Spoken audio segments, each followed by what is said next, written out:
देखिए, माँ सरस्वती के पांव चरणों में महेंद्र सिंह का नमस्ते, चरणास्पर्श स्वीकार हो। और माँ के आशीर्वाद चाहता हूँ, माँ का आशीर्वाद चाहता हूँ कि हमारे शिक्षार्थियों को शिक्षा के पथ पर उन्मुख रखें। देखिए, चैप्टर 6 रैखिक असंख्याएँ, लीनियर इनइक्वालिटीज। रैखिक असंख्या ये नया पाठ है और इससे संबंधित बहुत सारी बातें आप समीकरण के माध्यम से पिछली कक्षाओं में हल कर चुके होंगे। उसी का थोड़ा सा परिवर्तित रूप संख्या में आता है, अभी हम उससे परिचित कराएंगे। ये क्लास 11th का मैथ है।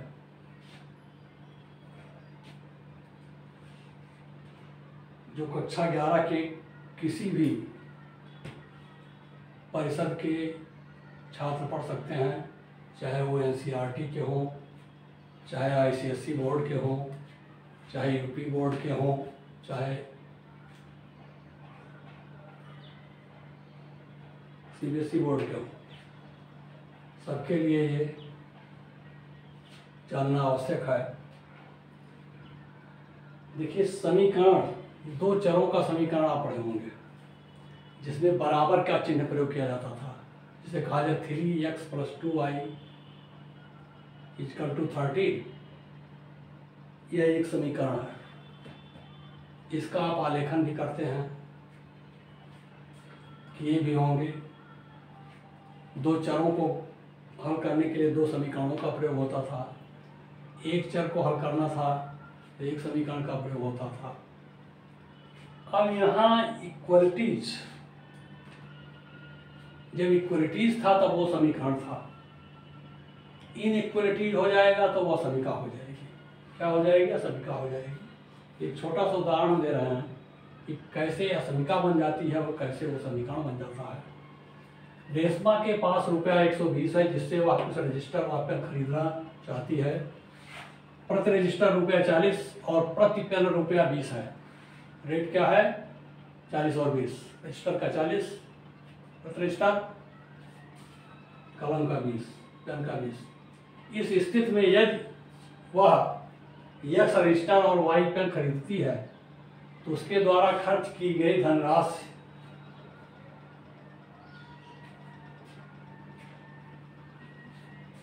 हम निम्न पदों में व्यक्त कर सकते हैं। 120 रुपये उसके पास है, X रजिस्टर, Y पेन खरीदती है, तो जो राशि व्यय होगा, जो खर्च होगा पैसा, वो निम्न पदों में हम व्यक्त कर सकते हैं। कैसे व्यक्त करेंगे? X और Y वो खरीदती है पेन और रजिस्टर, तो 120 रुपये से कम का ही खरीद सकती है। दो शर्तें हैं, कम का खरीद सकती है 120 रुपये से, या 120 रुपये के बराबर का खरीद सकती है। क्यों? क्योंकि 120 से ज़्यादा है नहीं उसके पास। कम का तो खरीद 100 रुपये खरीद सकती है पेन रजिस्टर मिला के, 80 रुपये खरीद सकती है पेन रजिस्टर मिला के, 120 रुपये तक खरीद सकती है। उससे 121 रुपये खर्च करने के लिए नहीं। तो अब व्यक्त करने के लिए क्या हुआ? तीन तरह से इसको हम दिखा सकते हैं। 40x + 20y > 120। 120 से कम का खरीद सकती है, या 40x + 20y = 120, या X रजिस्टर और पेन मिला करके 120 रुपये खरीद सकती है, या उससे कम खरीद। दोनों देखिए, दोनों बातें यहाँ दिखाई गई हैं जो व्यवहार गणित में है आपके। ये व्यवहार गणित है जो असंख्या में आपको दिखाया गया है। व्यवहार तो नहीं तो होगा कि जो रुपया उसके पास है उससे कम का खरीद सकती है, उससे ज़्यादा का नहीं खरीद सकती है। नॉट ग्रेटर देन 120 से ज़्यादा खरीदेगी, पैसा कहाँ चाहेगा? उधार वो लेना नहीं चाहेगी, न दुकानदार देना चाहेगा। दोनों बातें हैं। अब दोनों को मिलाकर हम एक शब्दों में अगर कहें तब कहेंगे 40x plus 20y is less or equal to 120 के रूप में व्यक्त करेंगे। दोनों को मिला दिया, लेस देन इक्वल टू को, तब आ गया 40x plus 20y is less or equal to 120 के रूप में व्यक्त हो गया। दोनों बातें आ गई इसमें, दोनों को मिलाकर 120 रुपये खर्च करेगी या उससे कम खर्च करेगी। दोनों बातें यही हैं, देखिए इस चिन्हों में less than or equal to में ही दोनों बातें नहीं। ये एक असमिका का रूप है। ऊपर वाला देखिए ये भी असमिका का रूप है, लेकिन ये बीच में जो लिखा हुआ है एक समीकरण का रूप है। इसको आप पढ़ते रहें पीछे से। अब देखिए इस बीच वाले स्वरूप के ऊपर वाला स्वरूप और नीचे वाला स्वरूप असमिका है, ये समीकरण है। आप देख रहे हैं कि दोनों का मिलता जुलता रूप, जो हम पूरी हिस्ट्री को एक समीकरण में, सारी बातों को हम एक समीकरण में लिख रहे हैं।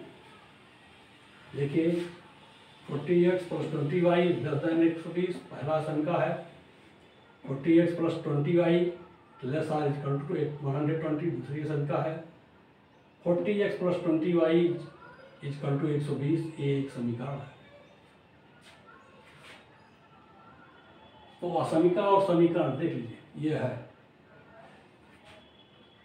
जब ये बराबर का चिन्ह आएगा तो समीकरण है। बाकी इन चिन्हों के साथ या इस चिन्हों के साथ जब किसी बात को हम व्यक्त करेंगे, या दो चरों शाब्दिक हो या आंकिक हो, संख्यात्मक हो, तो वो असमिका कहलाएगी। परिभाषा देख लीजिए इसकी, एक असमिका दो वास्तविक संख्याओं अथवा दो बीजीय व्यंजकों में less than, greater than, less or equal to, greater or equal to के चिन्ह के प्रयोग से बनती है।